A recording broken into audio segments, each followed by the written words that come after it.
The Cerebral Entertainment Podcast. We are recording. Okay. And 3, 2, 1, go. Hey, everybody. Welcome back to yet another riveting edition of the Cerebral Entertainment Podcast. I am James, and with me, as always, is my good friend Colt. How you doing, Yes, Colt? sir. I'm good, man. How about you? I'm okay. I'm doing the episode today from the garage. So this is, for my part, the garage sessions of the CEP. Was this planned out, or was this a last-minute decision, or? Kind of a last-minute decision. I was Okay. looking for a quiet spot, and this is oftentimes my place of zen outside of the gym itself. Gotcha. And so I came out here, and I was like, you know what? I'm going to try it. It's hot out here. I've got to be honest. I'm gonna be sweating, but that's the kind of commitment that I have to recording a podcast with you today for the CEP. And As long as you don't sweat on the microphone too much to where we have like shorting out or anything like that, I think we'll be good. I'm going to try not to do that. I'm going to try to direct my sweat this way so it all falls in my lap. I think we're going to be okay. But yeah, The video man. is going to be phenomenal for that, by the way. Yeah, the sweat pouring. Yeah. Yeah, it gives Or just you doing this every once in a while. It's just another one of my ticks, one of the many ticks that I have. There you go. I would hope that people are used to them by now, but if not, it's okay. Well, we got the video up and going now, which is kind of newish, like full videos. So Yes. they may be getting a different side of you that they haven't seen, like a full hour of you versus, a 1-minute clip. Yeah, I'm not sure that's a good thing. I haven't heard any complaints yet, but I also haven't heard anybody say great things either. Right. Yeah. Now they can simply study my habits and see all the little nuances about me that I try to keep hidden. That's why I always say I have a face for podcasting, audio podcasting. Right. Not necessarily for video, but here we go. I'm okay with it. I'm happy with Listen, the video. if people start sending over recommendations for like psychiatrists or something, we may have to look into that. No, I'll take any recommendations that people have. I'll take them. Let me try that out. I could use all the help that I can get. So anyway, Colt, what's going on with you lately, man? We haven't had a chat in a while. We haven't caught up. It's been a while. Yeah, on the mics for a while. So let's start with the gym. One of our favorite topics, man. What's going on in the gym with you nowadays? I never see you in the gym anymore. I know you're still there. Yes, it's sporadic, dude. Really? Here lately it's just been.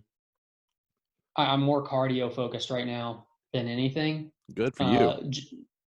I guess mainly because I started it, and that stair stepper is my enemy, and it's something I don't think you can ever master, but I want to try. So between that and it being some days being really nice outside and doing my running out around my place now, it's I'm actually learning to like cardio a little bit now. But we've talked about it before. I've always been a bigger fan of the outside cardio than inside anyways. Yeah.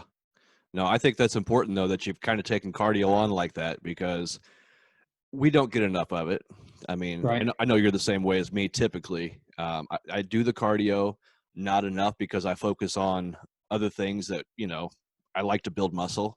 It looks cool. It's more fun to me, and it's just kind of more in my wheelhouse. But I know that I need to stay in a cardio routine because it's crucial.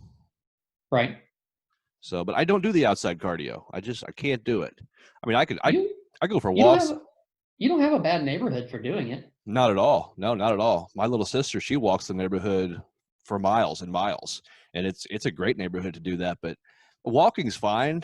I don't consider that cardio because I'm not getting my heart rate up just doing a walk. I gotta jog at least, right. if not run, to get my heart rate up to a decent, decent rate. So I don't like running. I don't know why. There's something about running, unless I'm running for my life. I just don't care to run, man. I don't find any satisfaction or any enjoyment out of just running. I get bored really easily, and I lose my focus, and it's hard for me to get into a rhythm. And so right. I give up on it. I hate to say that, but I do. That's why I enjoy things like the elliptical and the stair stepper and different things like that I can do for my routine. Yeah, I've got which you've probably seen the pictures that I posted, but there's a small lake right behind my house that has a gravel road that goes beside it, and that's always part of my loop that I make at least once or twice. And here lately, so it goes downhill and then back uphill. So I'll get about halfway down the hill and then start a good jog, and then about halfway through it, here lately, I've been actually running, and like when I was a kid, when I could, like if I was running and I felt like I could actually get faster as I was running. This sounds weird, but it's a thing that I don't think I have anymore. Like I can get up to a run, but I don't feel like I'm getting any faster as I'm going. Like even if I'm trying to push myself, I feel like I've got a speed, and that's as fast as my legs are going to go. And I'm trying to build that up again. I don't know if it's possible, but I'm trying. I think it's another hill, so to speak, a proverbial hill that you should climb, but I'm not sure, man, because it also sounds like you might be getting older. That's a possibility. You know, I've noticed. But hey, I actually have a story for you with that. Okay. So last one afternoon last week after I got off work, I went and did my normal loop. So my normal loop goes out of my house, it goes down the road a little bit, then it goes down by that lake I was just talking about. Then at the top of that hill, I always take a left. So I go to take a left on this day, and these two motorcycles come out from the driveway of this house that's up there. No big deal. I didn't think anything of it, but I start smelling smoke. I'm like, okay, this is kind of odd, you know? So I get up there, or I get to where up by the house, and I'm running past it, and I look over, and there's like tanks in the driveway, and there's a guy he's welding on his Jeep. So I was just like, okay, well, no big deal. And there's a little bit of smoke coming out of his garage, but I'm like, well, he's standing there. He knows what he's doing. It's not like his house is on fire. So I just kept on running, no big deal. And I made my loop. And as soon as I came back, which had to have been like 8 minutes later, the house is surrounded by fire trucks and cops and everything. And I'm like, what in the heck is going on? So I texted my buddy who's on the fire department around here and asked him if he was called out to it. He told me, yeah. Well, apparently that guy's welding job got out of control. And luckily they had like an actual firewall between the garage and the house, which saved the house, but did some pretty extensive damage to the garage. But it was just insane that it was literally like 5 to 10 minutes earlier, I just ran past that house, and two other people were just leaving that house. And then all of a sudden now there's cops and firefighters there all over the place. Whoa. Yeah. You might have had an opportunity it might have been your time to shine. You could I don't have know, been maybe like running out of the house with all manner of pets and possibly Right. people and collectibles of some kind. Are you calling me a thief? Is that what I would have been? I don't know. Hey, I stole their dog and a dinette set or something. I don't know. as far as I was concerned, you were saving the day. Now, whether you Okay. stopped to drop the dogs and collectibles off or you just kept running, that's on you, man. I can't call that. Right. Now, see, the fact that the fire department and the cops and stuff got there so fast makes me feel a little better. Now, if something were to really like seriously happened and I was just there like 5 minutes earlier, I would have felt extremely bad, like that I didn't do anything. But there was nothing that I didn't know that anything bad was going on or going to happen within the next few minutes. Right. So it Absolutely. would have been like something that I shouldn't feel bad about, but there's no way around it. It's just like if something bad were to happen to somebody and you were a couple of minutes early before that happened, it just, I don't know. Is that a fate type thing? It's fate that you weren't there, or is it fate that you were there early? Yes. Okay. Good answer. Yes. I think so. Oh, seriously though, if you think about it, because fate in and of itself it directs your timing and your movements. You just happen to be at a place at a particular time. And so in this case, if I could step out on this particular limb, since you opened the door, I think it was maybe fate just kind of causing you to think about the situation as deeply as what you did, because you're like, whoa, this just happened. And I was Right. just running by, smelled the smoke. At that point in time, there was nothing wrong, but you had no idea that something was about to go down. that the flames were about to take over the place. But it caused you to kind of think about things, to take some depth of the situation. So to me, that is still something, because otherwise the fate might have been you came at just the right time and ran out of the house with, an elderly lady on your shoulders running out like, one of those movie type fight, Kurt Russell in Backdraft, running out with someone on your shoulders, and you jump and the house blows up and the flames engulf you as you jump, and you do a Bruce Willis scream and you dive into the ditch line and you save everybody. It didn't turn out that way though. No, so you just mixed multiple movies together. I like it. I did. I'm glad you noticed that, which you should have. You do. You should be a producer or something, because you could just take like all the big name movies from a certain time that were about the same types of things, and then just put those movies together and make a new one. I mean, I could. It's called stealing, but I could do that. I could steal How's that stealing? Well, because you're taking ideas from other movies and making them your own. Oh, there's thousands of ideas that are used over and over again. Touche.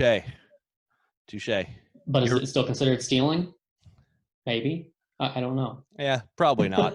It's probably more of a recreation, because there are no really, truly any unique ideas. Not really. We've been around for too long as a species. There's nothing that's really truly unique, I think. Right? I guess it depends on what you define as unique. Just yeah, I mean, give me your definition of what you think unique would mean. Well, I mean, I think unique would be the first time ever that someone had this idea. And even, we'll unpack that even further, not just the first time that someone had that idea, but the first time that someone actually did something with that idea that was disseminated further than just, two guys talking on a podcast, maybe. And maybe not even that. Maybe that's still an idea that's being disseminated because, the listener's going to hear it. But yeah, I just don't think that if there's any, there are very, very few truly unique ideas. So you think we've just lived too long? People have been around too long to make anything unique anymore? That's part of it, yeah. I mean, I'm sure there's some things out there that could still be considered unique. You have any ideas what? No, I'm just wondering, should we just give up? Or should we just be recreating the same things over and over again, because that's all we can really do? Which, I mean, that goes back to the music conversation that we've had a lot about, it's so hard to make a unique sound these days. And it seems like the people who are really trying to do that are getting a lot of criticism for it. Yeah. But I would still say there is no truly unique music. It's not possible. I don't think it's possible. And this is up for argument, I guess, because there's a difference between invention versus innovation, right? And if you listen to just about all the music that you know and love so much, and if you can track that back, you can track it back to something else, whether that be the chord progressions, the theme, the lyrics themselves, something of that music you'll be able to track back to an earlier date. So that doesn't take away from the beauty of the art. It doesn't take away from the beauty of the innovation, whether it's technology, whether it's whatever, writing, whatever the case may be. But it's still just another iteration of some idea that has already surfaced and was probably used to some degree. It's just been repackaged and redecorated and thought of in a different way. And the fact that it's maybe in a different time period also kind of lends it to a new perspective. So not taking away from the art at all, just saying when you really, really break it down, are there really any truly new ideas out there? Really? I mean, maybe some, not very many. I don't think it's possible. Right. So you're not inventing things. You're just extending the creation that's already there into different avenues, maybe, or different areas, I guess. Yeah, sure. Yeah, I think that's innovation. I think mostly we live in a world of innovation for the most part. The cell phone, what a great idea, right? I don't have to have a cord onto my phone, but the cell phone is a phone, right? And we've had phones for a very long time, 100-something years, at least, I think. And so that was a great innovation, but at the core of it, not an invention. You know what I'm saying? So Right. anything like that, any great story, any great song, any great movie, whatever the case may be, chances are it was a spinoff of something. And you have to consider the concept or the factor of inspiration too. What inspired that person to do that thing that they did, that in turn, was a great device or a great song, movie, whatever the case may be. So they were inspired by something, especially when it comes to art.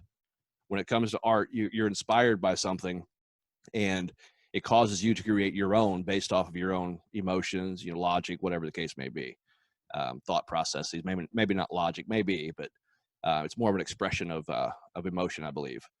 And so that inspiration, once again, you can because I know you and I have probably talked about this. It's like I always like to know of my favorite bands who their inspirations were. And then once you find out who their inspirations are, sometimes you're like, really? It's like, that doesn't seem Right. like, Yeah. doesn't seem like their music reflects that kind of an inspiration at all. Still Right.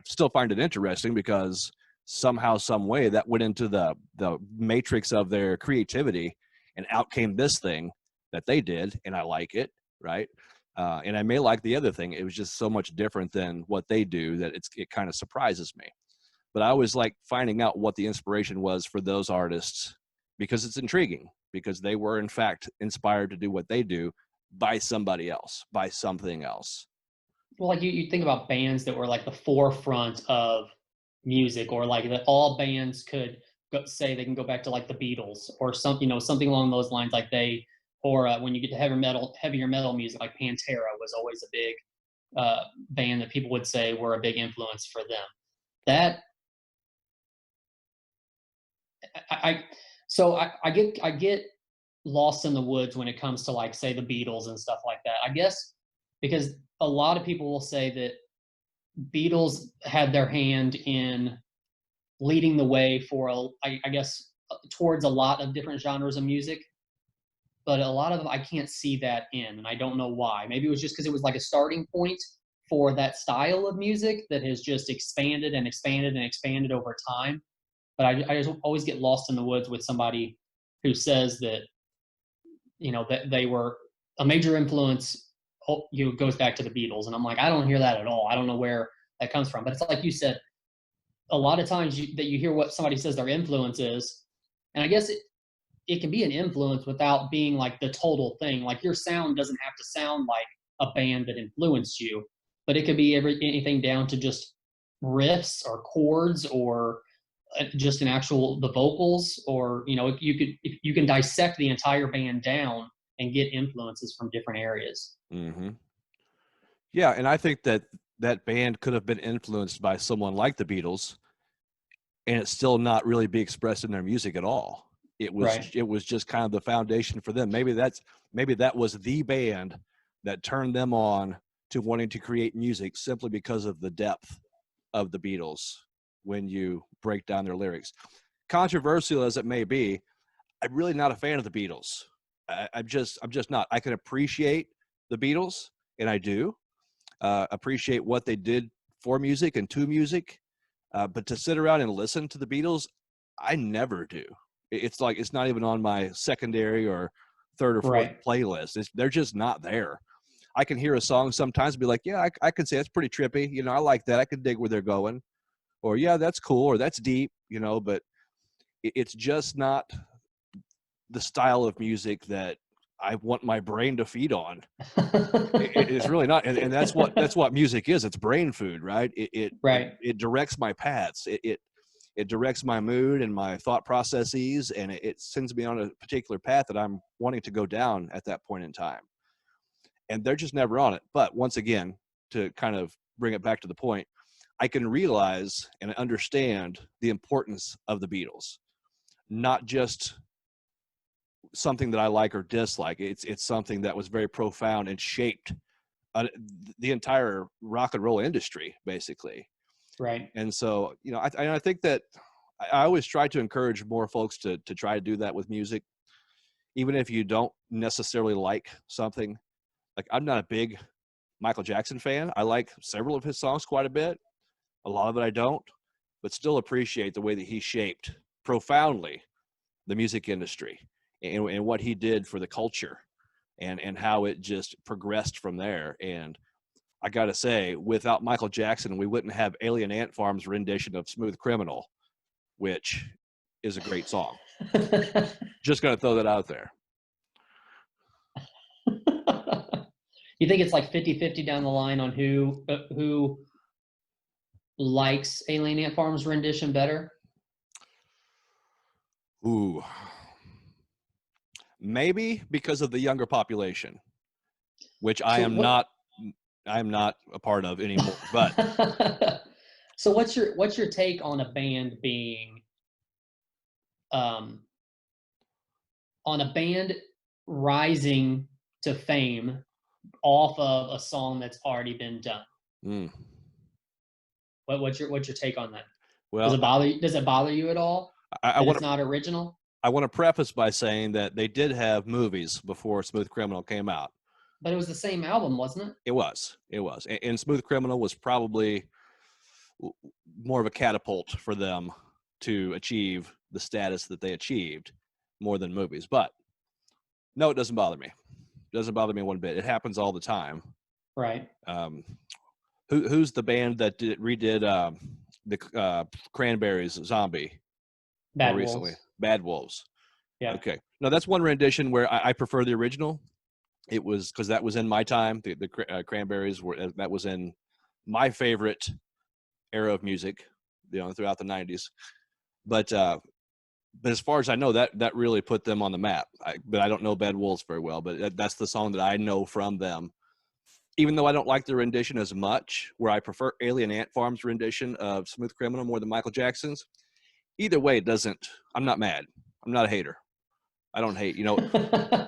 It's once again, it's not necessarily as innovative as a cell phone, but it's still, it's still them putting their spin, their sound, their spirit, their emotion into that song and making it their own.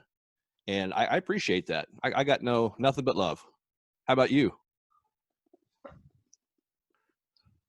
I'm kind of up in the air on it, I guess. Okay, so let me put it this way. I respect a band who puts out a song that is a rendition of something that's already been made, if it is a stepping stone and they continue to grow and build fame after that. So it's kind of like okay, we did this song, but people like the rendition we did. Now the original music comes and people still follow us because of what we did originally off of that one song, versus somebody who might come out and just do a cover and then you don't hear from them much again, which, I mean, I honestly haven't put much thought into Alien Ant Farm a whole lot, but I don't know what they did after that album. And now they did have other good songs, like you said, movies, and there was another one or two on that album also, but after that, I don't know what there was. Yeah. However, they're still out there and they're still touring. Well, not right now, of course, but I mean, they're still making music and touring right now. So, right. I mean, respect, right? Yeah. And I think, you've got to look at it from the perspective that not every band achieves super major status, but most bands like Alien Ant Farm and Bad Wolves, I'm sure, they've achieved a following, and so I can just about guarantee you that there are many people out there who know exactly what Alien Ant Farm did after that first album of theirs, if that was in fact their first album, their major album. There's probably a pretty good chunk of people who know. It's just not you and me, right? Same with Bad Wolves as far as I'm concerned. I don't really know them. I just know I've heard that song. But they've achieved that following, and that's really, I mean, every band, I shouldn't say every, probably most bands would like to achieve higher level status. They want everybody to hear them. They want to, sell a lot of copies of whatever it is they're selling nowadays. These newfangled technological, files that they put on my phone. But no, everybody, I'm sure, wants to achieve some sort of status. But bands really, when they break it down, especially as they start to get a little older, more mature, they really, really want that. They love that following, right? That group of people who really gets what they're laying down. and so the bigger the following is, it's probably the more love, that you're probably feeling. But those bands, they have a very good following, I'm sure. And that's really probably they feel achieved, so I try to look at it from that perspective too. It's not everybody's going to be a Rolling Stones or the Beatles or, even a Shine Down or whomever. Right. Right. But there's a lot of bands out there that have good followings. Yeah. I give major props to your bands too. Like, I know, and I probably used it as the band as an example on the show ungodly amount of times, but Papa Roach is one of those bands that started out completely different from where they are now, and have kind of, once they got their footing in the industry, they have changed with the times. Like their music has evolved with the different genres of music, I think. And maybe not innovative, or anything brand new, but the last couple albums that they put out have been, a little more of the poppy feeling and stuff like that, which a lot of bigger names are going that route now. Even like Machine Gun Kelly, like the last song or two that he put out is completely poppy. Like I would never even thought that was him. So I think some bands try to evolve and don't make it because it's just not who they are at their core.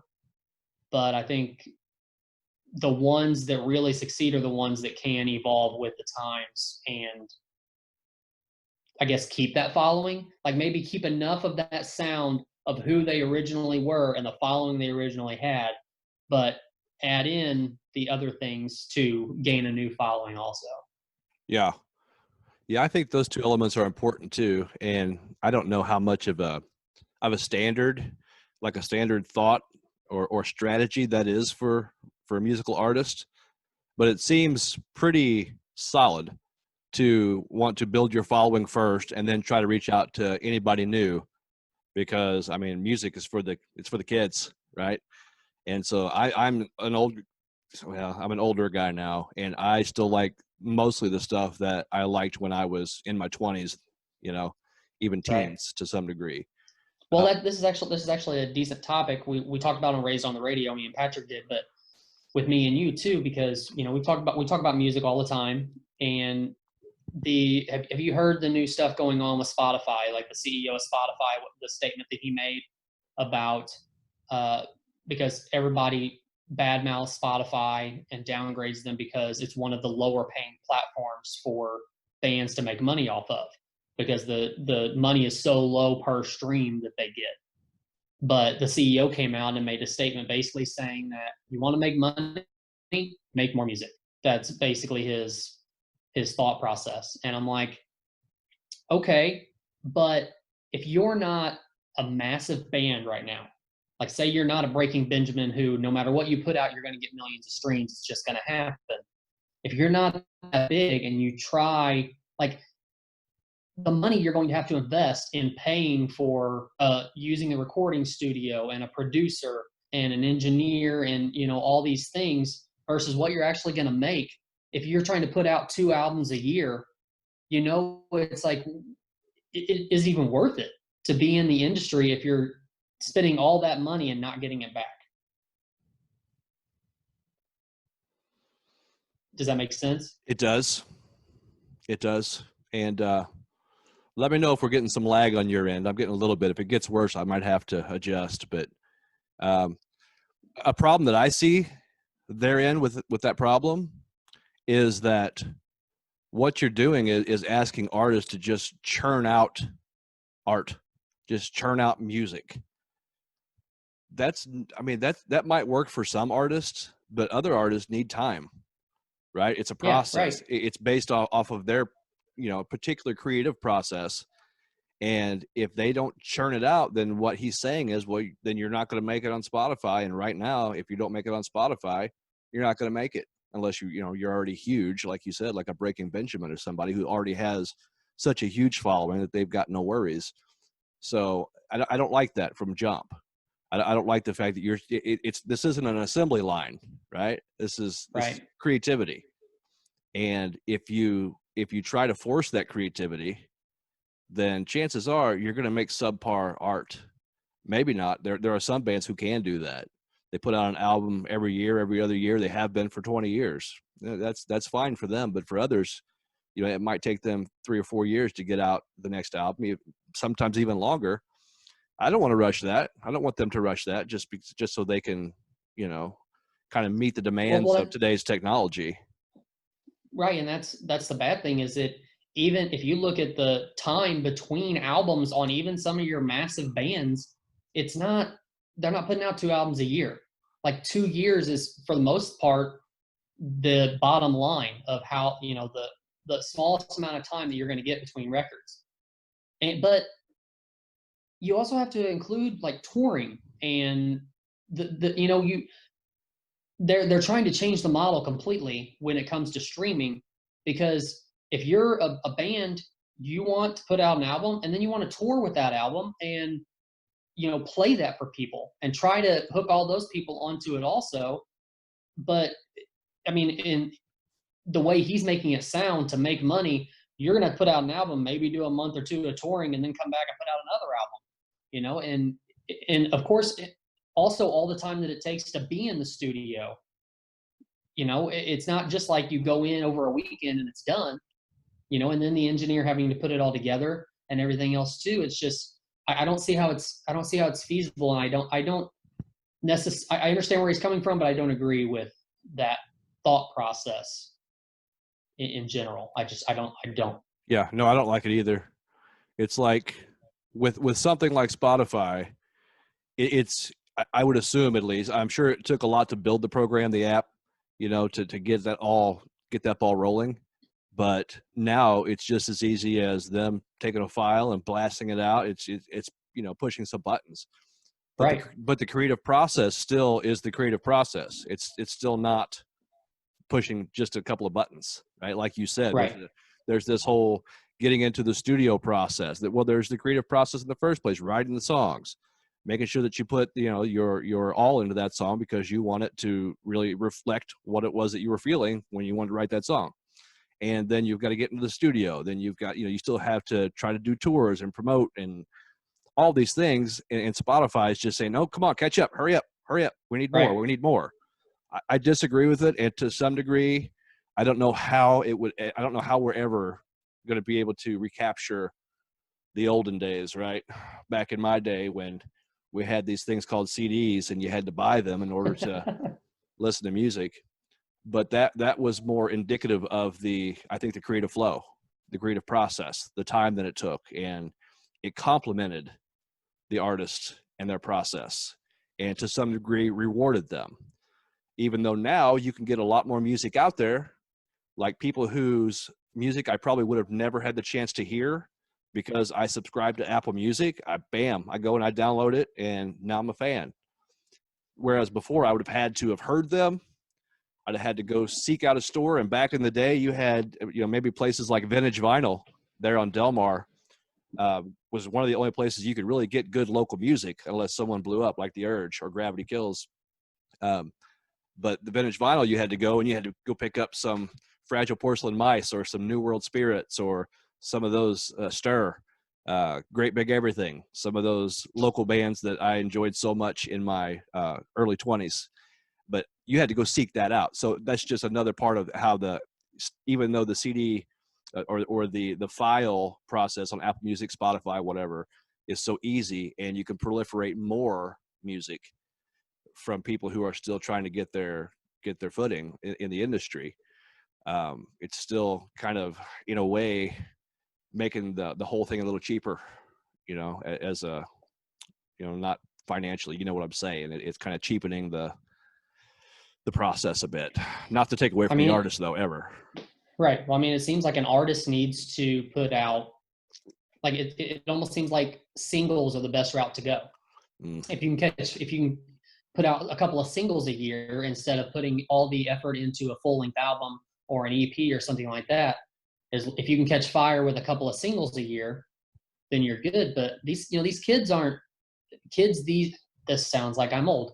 Kids these days don't, 6 months and a song could be gone. Like I put a song out today and it hits fire, and then 6 months down the road, you probably forgot these kids forgot my name. You know what I mean? And Yeah. I feel like this is the first time that that's ever happened, because we've never had the streaming before and things like that. And we've never had so much accessibility to music and as easily as we do now.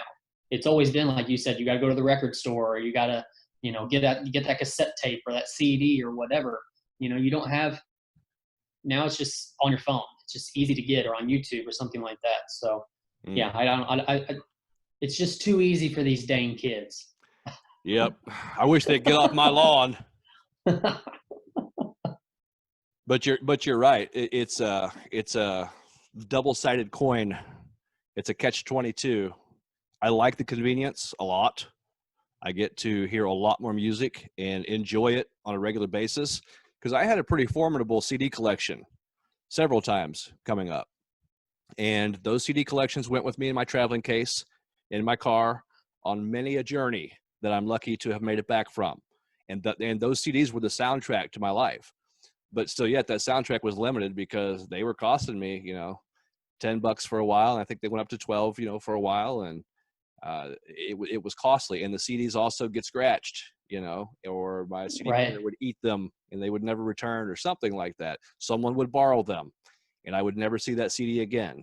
But that was part of the thing, it was, those were simpler times, Colt, back in my day. Those were simpler times, but with that convenience comes also the underbelly of that convenience. It's once again kind of cheapening the process, and I don't feel it much personally. I can sense it to some degree, I guess, when I'm listening to music, looking for music, following artists, but I'm close enough to enough musicians that I can see that it's, I put myself in their shoes, right? I'm practicing empathy and putting myself in their shoes and seeing that, it's just kind of and it does take away on my part having to go to vintage vinyl, right? I had to go all the way up to Delmar and try to siphon enough gas, because I didn't have any gas in my car. So I had to try to siphon enough gas out of someone else's car in order to get there and back, because I couldn't spend my money on gas because I had to buy the CD that I wanted so badly. I think that's illegal.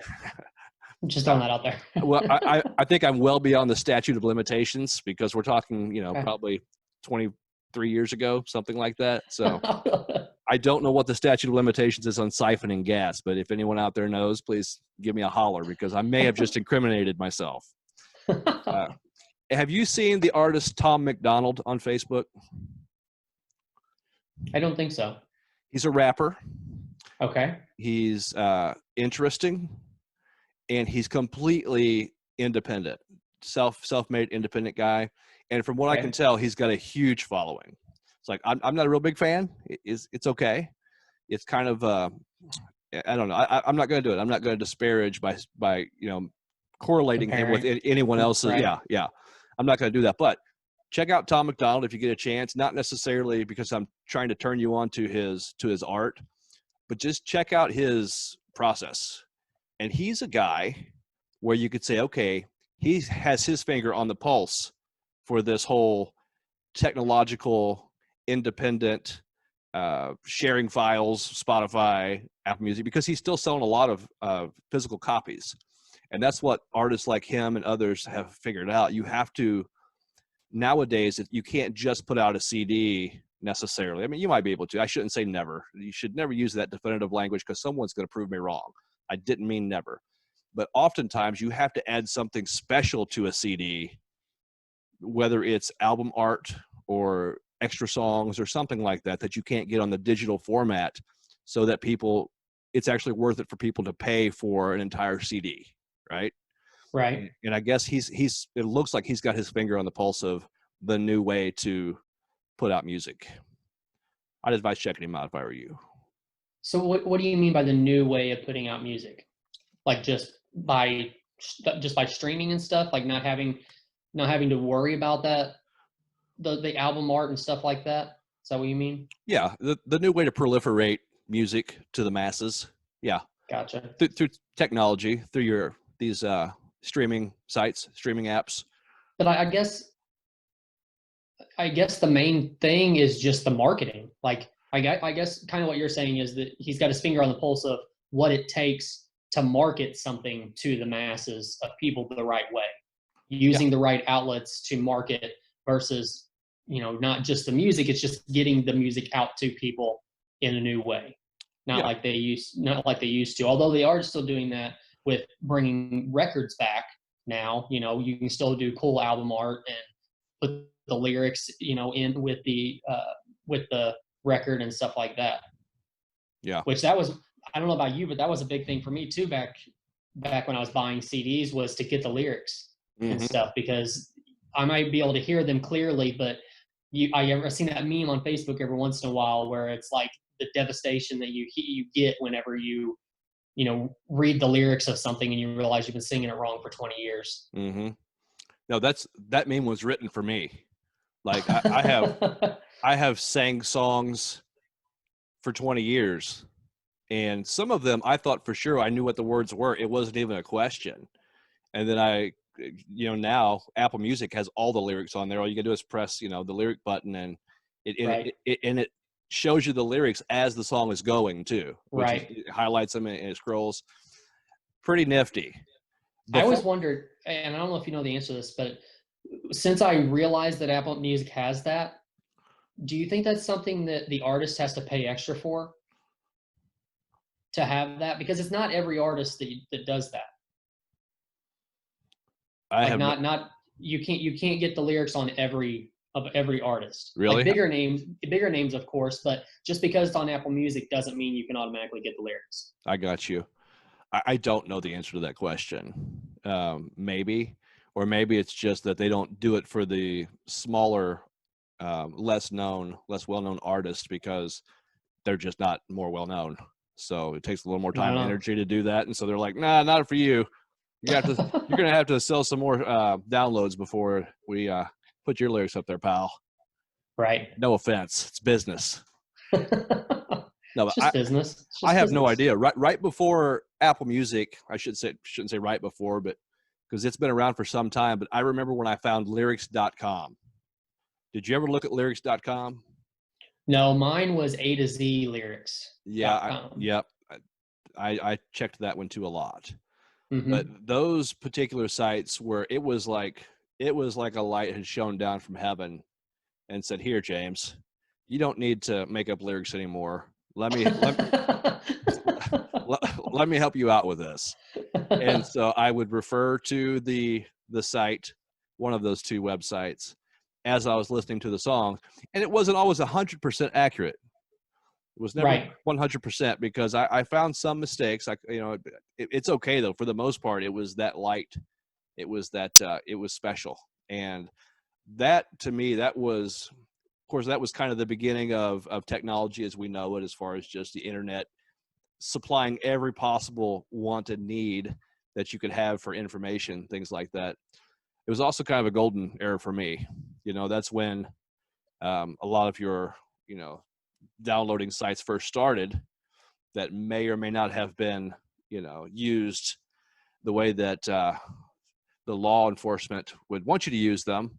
But it was just this thing. Everything was out there. And at that point in time, the industry had to catch up with what was happening in technology. And so you got to remember also, I just reminded myself that this is kind of why we're at where we're at today too, though.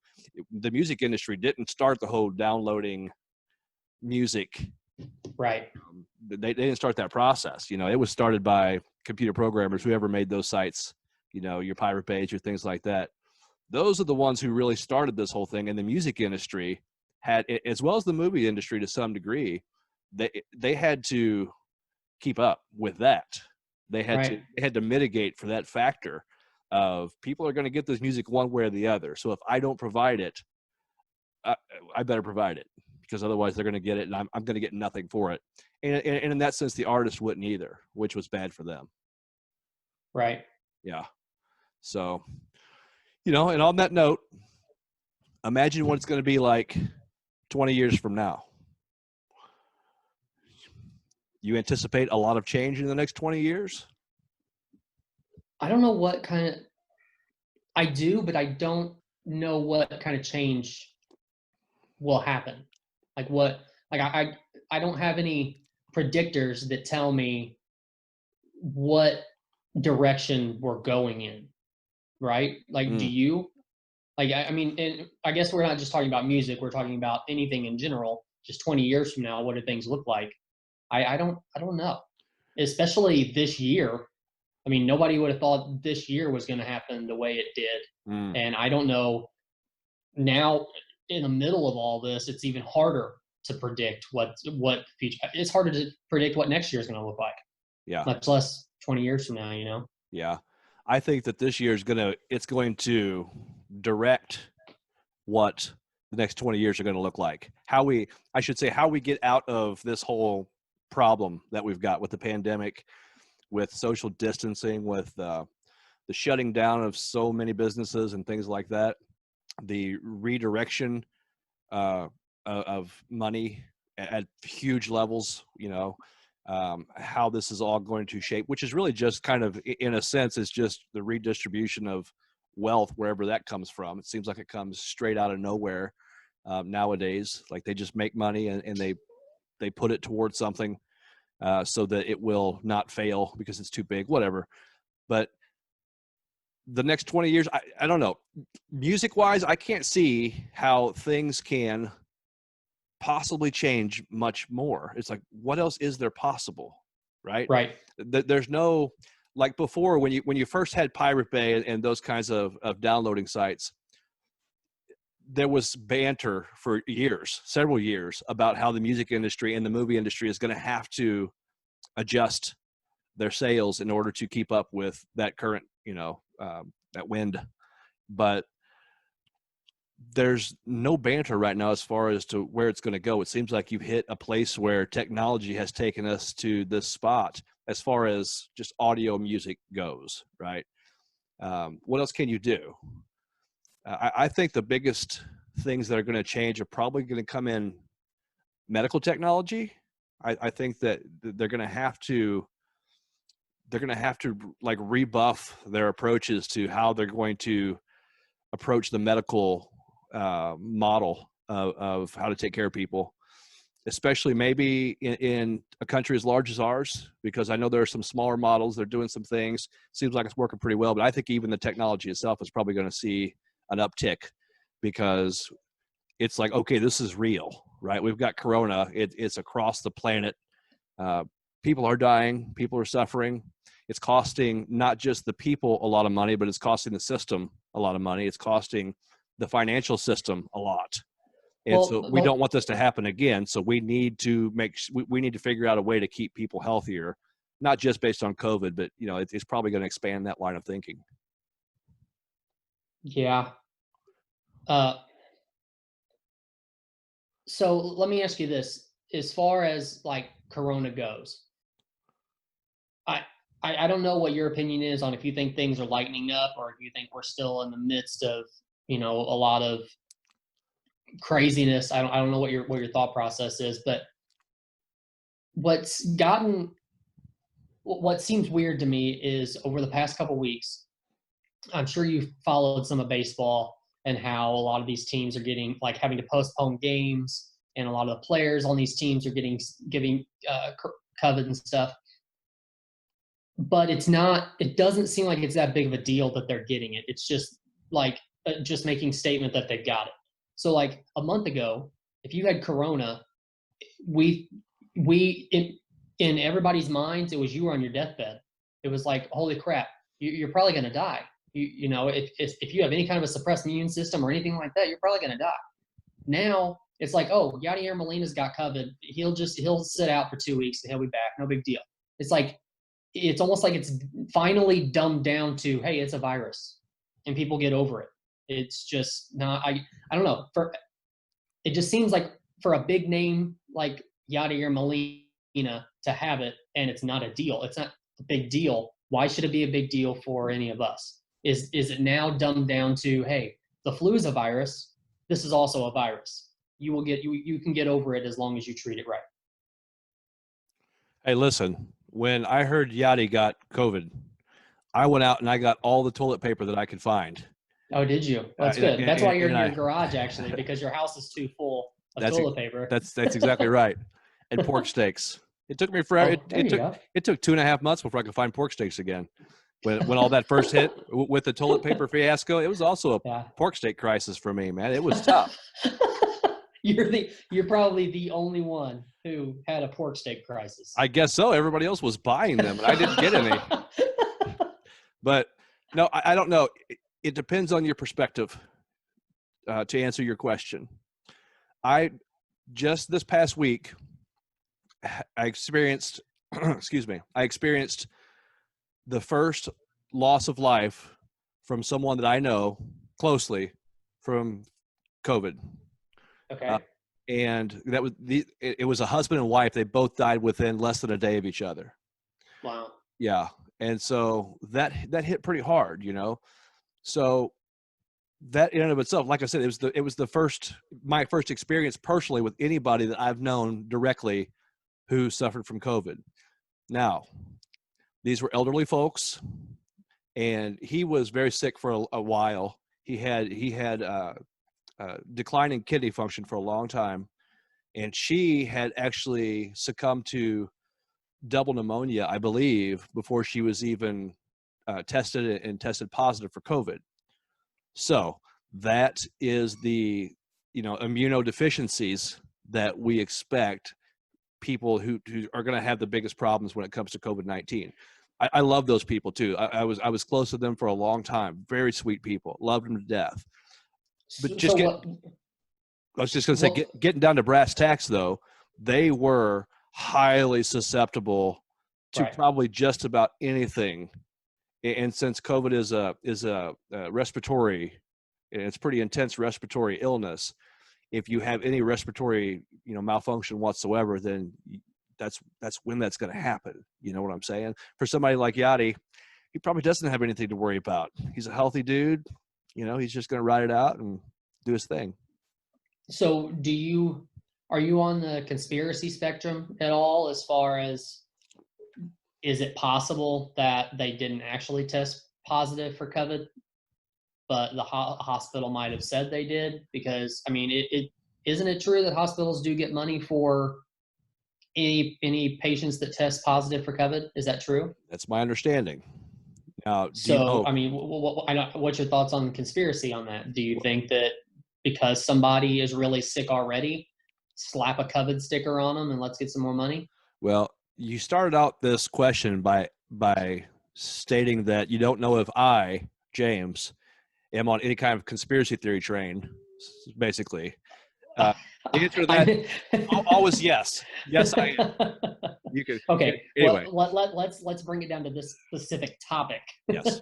Not just life in general, just this. Well, let me ask you a question first. Do you know why the hospitals get that extra money? No, I don't. You have any ideas? Can you formulate any idea as to why would a hospital be paid that extra money if someone tested positive for COVID? Just because it's the new thing, it's the trend? What do you think? Well, I mean, that doesn't make sense to me. That just because it's a trend. I don't know. I don't know. I've speculated about this a lot, but I can't think of, and it's probably right in front of my face. I just don't know it. Yeah. But that's I bring it up because it's one of the important things, because I do lean towards so many, I shouldn't say so many, but I do lean toward conspiracy theories. I always give them a day in court, and some of them are so ridiculous. I'm like, yeah, but some of them are so close to what I would consider at least feasible that I give them more thought. I give them a little more focus. But hospitals and such get extra money for COVID patients because of all the extra expenditures they have to have in order to take care of and quarantine those patients. And taking care of also includes taking care of their staff, nurses, doctors, housekeepers, everybody that it takes to run a hospital. It costs money. It costs money for that.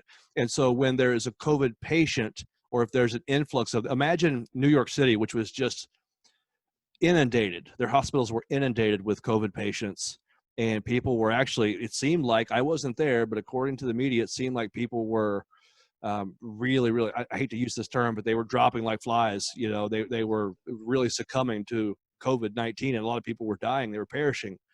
And so just imagine the cost of not just the having to have quarantined areas and having to pay for overtime and having to pay for therapeutics, whatever those therapeutics might have been, ventilators. And there was a shortage of ventilators, by the way, too, in the Right. country. And so all these things cost a lot of money. And also it's a morbid thing to think about, but it's just reality. Taking care of the bodies. They didn't have places to store, they didn't have enough storage for dead bodies that had Right. perished because of the COVID. So all this stuff costs money, right? Mm-hmm. So what does knowing that, and I might not, I don't ever claim to know all the facts about almost everything, but that's just something to critically think about. But having done that critical thought exercise, how does that make you feel about the conspiracy theory now? And I do that with air quotes. So knowing that, it makes me think that it's done for good reason. The fact, like the money being given to a hospital is done for a good reason. However, it may not be going directly towards what it's supposed to be going towards, but the hospital's still getting more money. So there's still a little bit of a conspiracy there, but it's more of like, where are the funds going, or where are the funds going towards if they're not going to where they are supposed to be going to? Yeah. It's basically being taken advantage of, maybe. Can't prove it. Don't know for sure. Right. That theory is out there, but I don't even think it's much of in my mind, a conspiracy theory per se. I think it's a suspicion that's probably taken place. How many people, like when you're working with someone working with your house, say your house was damaged from fire or tornado, something like that, and you're working with your insurance adjuster, not me, but other people may do this, right? I think it's pretty common. Or even on your taxes, you claim something that really wasn't the case because it gives you a little bit extra, right? Right. Yeah, I'm not outright lying, but I can bend this just enough to maybe get an extra couple $100 on my check when they give me that, that payment. And so that's not really a conspiracy theory. You just pretty much, you figure that a lot of people are doing that. And I think that's probably where hospitals lie too, because they have to make money. They do make money. They're businesses, unfortunately. Right. So that's what I think about that. Well, to go down a little bit more of a different rabbit hole, but that all ties in with this. So I guess, have you seen the executive orders that Trump signed as far as he wants to make it to where people don't get federal taxes taken out of their check? Which apparently he's already signed this. Apparently he signed it yesterday. I personally am hoping that we can opt out of doing that, because it's got to be repaid back, and I don't know how it's going to be repaid back unless it's just a matter of, because I guess like next year we'll get income taxes back, but it's going to be from January to now, I guess, right before they stop holding taxes out of our check. Yeah, I'm not sure. Honestly, unfortunately, that's a topic that I was not prepared to field. Gotcha. I had known that I knew that there was executive orders signed, and I saw some Trump supporter posts who had mentioned that he had signed these executive orders to help out the American people. And this isn't necessary to Trump. This is any politician, especially at the federal level. But anytime they're trying to help the American people, there's always something else going on. And I don't think that's not a conspiracy either. I would like to know what else, what's on the back end of that, I think a big part of it was just a flex by Trump over everyone, because it's been a back and forth between the Democrats and Republicans for weeks now, trying to figure out what they want to do, and they can't come to any kind of agreement. So he's finally like, guess what? This is what I'm going to do. I don't care what you say. This is what I'm going to do. And he did it. Yeah. It's just like a major flex, like, do something about it. Right. Yeah. Which is completely Trump. That's very Trump-esque. Right. But also we can never discount that it's an election year. It's absolutely election time will be on us soon. And I don't know. It's hard to get anything from polls or even from the general direction of the wind in social media or the media in general. But it does seem like Trump is not doing great in the minds of the populace, the voting populace. So what about, I guess it's considered a conspiracy, maybe not, but when it comes to Kanye West and him, that, there's a conspiracy now that he's trying to run, and it's not because of he actually wants to be president. It's because he's trying to take votes away from Biden. Yeah, I don't think that's a conspiracy at all. I think that You think that's true? it has to be. He's a clown, right? That's exactly what he's doing. Because there's no way that Kanye is going to win. No way. And he's not. I mean, he's crazy, but I don't think he's stupid. He's actually pretty brilliant. He's been a brilliant artist, and I think that he's more recently, especially since his mom died, I think that's really when he started to lose his jibs and started going crazy. Dude, I would be very nervous knowing that a Kardashian is our first lady. First lady, yeah. Yeah. And also I know you say there's no way he could win. I'm not saying he could, but it makes you nervous because there's a lot of people out there that would vote for him. Yeah. No, I don't want to speculate on it too much. But well, let's just say this: Biden is a terrible candidate. He's terrible. I mean, and I'll be quite honest with you. I was hoping for a stronger Democratic candidate. We did not get one. Right. The country was not afforded. Like, where are the good candidates at? Honestly, like, how do we get down to Joe Biden versus Donald Trump? It's like, do the good candidates not have enough money to get themselves in a position? Do they not know the right people? Do they not make the right moves to get into the right position? I mean, you want to talk about conspiracy theories, because there was a panel of how many Democrats, and there were some good ones up there. There were some decent ones, and yet they ended up with Joe Biden. It's like, so did the population really at the primaries? Did they really choose Joe Biden? Really? I mean, right. Is that really what happened? Because if that's the case, we're doomed. We're probably doomed anyway, to be honest with you. But I have trouble believing it. I have trouble believing that the machine, that the voting, the primaries, general elections, all that stuff is just a show. And Joe Biden, to me, is kind of proof. I believed Trump. I believed it when he got elected, simply because he made everybody look like fools, especially in the Republican primary. He was up there with, I don't remember how many, 10 Republicans, on that panel during the debates. And he was controlling the conversation. He was controlling the discussion. He was quick. He was something fresh, albeit very, very disrespectful and very, very crazy in his own right. But he got up there and he made people think, yeah, let's take it, let's burn it down. Let's go with Trump and let's do something new. I was excited to see what happened with Trump. Back in the day, I was excited to see what he was going to change.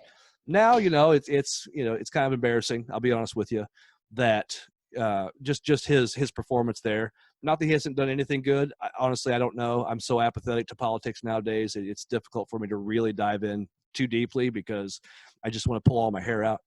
But Joe Biden, I don't buy it. I don't buy it for a minute. The guy sucks. He's terrible. He sniffs everybody. He sniffs people. Have you seen all those videos? Yeah. Dude, Weird. I don't think this is I mean, he's a sniffer. He has to be a for real sniffer. Kisses family on the lips and stuff. It's weird, man. Well, I mean, if he could just keep it to his family, it wouldn't be quite so weird. He's out there sniffing everybody he can get his nose up to. He's that guy's a man. I don't know. But he's also, he's getting older, and I'm not saying that he's as bad as what, the right media portrays him to be, obviously. But man, they had some good candidates. They had some decent, even Andrew Yang. I don't know if the income, what's it, universal income, UBI, it could really actually work. But the guy was fresh. He was new. He was young. He spoke well. He didn't go around sniffing every Tom, Dick, and Susie that he could get his hands on, right? I mean, I thought the guy over Joe Biden deserved a chance. And then who was the lady? Joe Rogan just falls all over her all the time. What was her name? She was a military vet. I know who you're talking about, but I can't think of what her name is. Yeah, I liked her a lot. If we're going to get a woman president, let's get one that hasn't been mired by decades of politics and conspiracies and for real crimes that they've just gotten out of, like Hillary Clinton. Let's not go for somebody like that or a Nancy Pelosi. Let's go for someone young and fresh. If we're really going to see if we can make this thing work and spark, let's do that. But instead, we have two 70-something-year-old guys who probably, at least Joe Biden, he might not make it through an entire term. So seriously, they better pick a really good vice president, because that person's going to end up being probably taking over. But you've got between Joe Biden and Trump, the only thing that's going to save Joe Biden in my mind is a really, really strong vice presidential candidate. And he's already said he's going to pick a woman. So I just hope he picks the right one. It doesn't go off the rails and picks the most radical, whoever he can find. There's plenty of them out there. I'm not going to drop names though, because that's not what I do. So what you're saying is that, in your opinion, we're going to have Trump for another 4 years? Ooh, you know what? I don't know. I honestly do not know. Probably, but anything is game at this point. Anything is game. Because if the machine, once again, and they do want Trump out, I believe that, but if the machine wants Joe Biden to win the presidency, I think the machine will probably make it happen,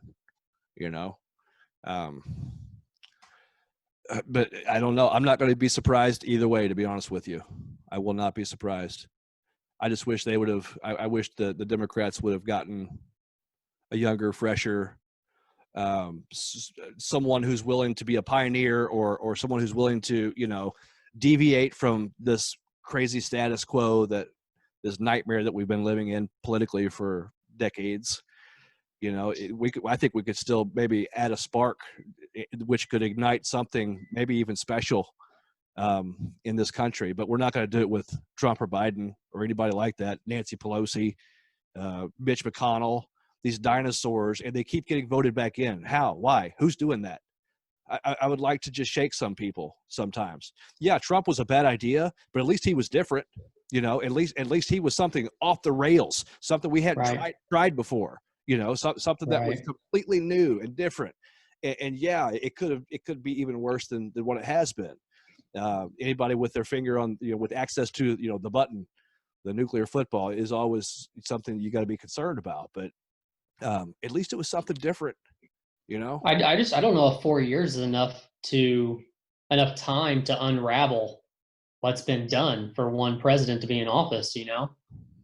Like, I know you're saying, like, we have potential to do, for great things to be done, but like I said, I just don't know that 4 years is enough time to unravel all those things, because you got to tackle one thing at a time. And I don't know who the right person is to do that. But as you said, I'm pretty sure it's not either of the two that are running this year. That's correct. And it is. There's no way to undo anything in the amount of time that we give our politicians. And that's one of the big arguments for against term limits for Congress. It's like, they got to get their feet wet. They got to learn the ropes, and they got to learn this and that, yada, yada. But all the time that they're in there, they are making more connections. They're digging their talons deeper into the system. They're learning how to maneuver in the mire, basically. But they're learning how to maneuver the I don't want to say illegal, but just the corruption. That's what I'm looking for. They're learning how to navigate the corruption to, honestly, most of the time, not get anything done, but self-perpetuate. All they're doing is perpetuating themselves for yet another term and another term. And that's why you've got guys in there and gals in there who have been in Congress for 20 years plus, if not, a lot of them longer. So some of them longer. But anyway, it feeds on itself. And it feeds on the big business that churns in through the lobbyists and so on and so forth. It doesn't actually enact a change. So what a fresh president can do is they can come in there and start the ball rolling. And a lot of people credit Barack Obama for doing just that, because he had eight short years, which, he did have 2 terms, 8 years. And a good president almost always I don't know. Good's a relative term. I shouldn't say that. But an effective president, at least effective in his or her own right, his own right so far, they have almost the odds are always in favor of them getting reelected after 4 years, right? Anyone who's effective within their party and within the system. So Right. I think a good young person's going to have that 8 years, and they're going to get a lot of balls rolling. They're basically the face, which is why a lot of people hate Trump, because you're representing a country's population as the president. If nothing else, I know that you kind of lean toward one guy not needing all that power to govern over so many people. But one thing that person is the figurehead. It's kind of like the face. He's the endorsement. That's his or her in the future. That person has a contract to endorse the country, not just outside of the country, but to the country. And so that person should inspire people like JFK, like Barack Obama did in many ways. Like FDR did way back in the day, even further. Those people inspire the population, and that really is organically and fundamentally the beginning of a real change in our culture, in our society. Right now, you've got Trump, who's just, basically, he's just sowing division. Whether you like him or not, you can look around and see the lines, the party lines are even starker and wider than they've probably ever been. And there's a lot of hatred and a lot of frustration. And regardless if his policies are good or not, I'm not even going there, but his endorsement of the country is really, really doing damage. And we need someone to help undo that. So before I move on, though, or before you move on, whoever moves on, the candidate I was looking for, her name was Tulsi Gabbard. Gotcha. I wanted to throw that name out there because, my opinion, we need more Tulsi Gabbards. We need more Andrew Yangs. Whether you like his policies or not, I just like the fact that he's fresh and he's going to throw a wrench into this current system that we have with fresh and new ideas. As long as they're not like detrimental, as long as they're not like set the country on fire. But let me read you some of the other candidates. You had Joe Biden, of course. You had Bernie Sanders, another super old guy. He had different ideas, but he's still super old. And in my opinion, his ideas are still, in a lot of ways, clinging to 60s, 70s types of ideology. Yeah, there's going to be some people who argue with me on that. That's fine. Michael Bloomberg, another billionaire from New York. Oh, that's what we need. Another stinking billionaire who comes in and tells us how to run our, little lives, because he is just, so much greater than what we are. Pete Buttigieg, younger, maybe a little fresher. And that's all of them that I have just off the top of that little search right there. But, out of those people, why do we keep choosing the same old? Do we really not have a voice? Is it really just the system giving us this show of an election when it really doesn't make a difference? Or are people just really that scared and unable to try something new and different? I don't know. Well, yeah, but that's the thing is you say, why don't we pick something new and different? But we did. And we don't feel like it's gotten us far. Mm-hmm. So what are the options now? Do you keep going down that road as far as, okay, well, let's find somebody new and new ideas and whatnot, or do we go back to the same old, same old? No, you keep trying to find something new. Look, if I have a tool, let's say I have a screw that won't go in, and for some reason I grab a wrench and it doesn't work. Okay, the wrench isn't turning it. It's like, well, that doesn't work. So I guess I just don't turn in the screw. I just leave it at status quo, or do I go and I try to find a screwdriver, something that will work, find a tool that works so that I can get this screw in there. It's like, if you have one idea, one fresh idea that doesn't work, you don't give up and just stop. You keep trying new ideas. Yeah, but you learn from your past ideas. Okay, a billionaire, real estate mogul, television star, a reality TV show star. Okay, that didn't work. Maybe we shouldn't do that again. All right. That probably wasn't the right thing to do. So, okay, let's try somebody else. Let's try a female military vet who's Democratic, center leaning Democratic, left to center, but she's young and she's fresh and she's energetic and she hasn't been mired down by corruption yet. Why not try that? You know, I don't think Kanye West has any of those things. Like, he's young. dude. He's energetic. He is. He's in the same vein as Trump, except maybe even crazier. I don't know. Possibly, but I feel like his first day in office, he would sign an order that makes everybody buy Yeezys. well, I mean, and maybe that's what the country needs right now. Who knows? I doubt it. Who's to say? No, I do. I think we got to keep trying something new, but use common sense. Trump was a reaction because nobody thought that this guy was actually going to be able to do this for real, get elected, and bam, everybody got showed what was up. And when Trump got elected, it made me think maybe the voting system does really work, because otherwise there's no way, because everybody hated him. Both sides of the aisle couldn't stand him for the most part, right? Republicans hate him almost probably just as much, if not more, than the Democrats. But yet he got elected. So that gives me a little ray of hope that the voting system actually does work. But I don't know. Joe Biden, he really sank my balloon. I can't believe that Trump's been in for 4 years already. It does not seem like it's been 4 years. Yeah. Well, if you think about it, him getting elected is when we first started podcasting, around that time, because I remember talking about it. Yeah. So just some perspective there. That's nutty. Yeah, it might have been. I guess he was probably already elected, but not by far. When did we start? Because it's 2020. It has been 4 years, has it? It was like December. Did we start in like December of 2016, wasn't it? I think so. Yeah. Yeah. So it's coming up on 4 years, my friend. Holy cow! Right? Man. Well, I would say that we've met a lot of cool people. Yeah.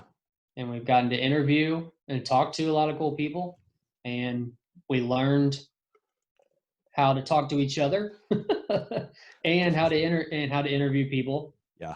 On our own, with just you never forget the flimsy microphone that we started with. Dude, That's all I can say. I found that the other day, just by chance. I was going through some boxes out here in my garage, and there was some boxes under my workbench over there, and I was pulling them out because I'm trying to get rid of all boxes that aren't being used or going to be used soon, because it's a pretty massive collection that I've attained.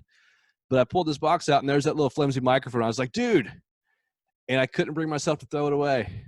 I had to keep it. You should have got a hold of me immediately. I would have came over and we could have recorded a podcast on it. We should have, because it was so funny, because we had to share that one little flimsy microphone. So I would lean in and I would talk, and then I would lean out, you would lean in and you would talk.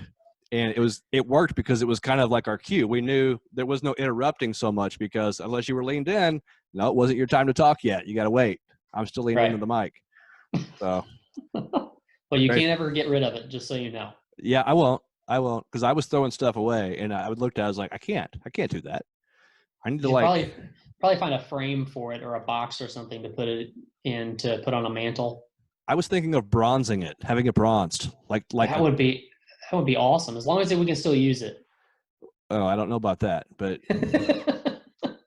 I'll just keep it right now. I'll keep it unbronzed for the time being. Okay.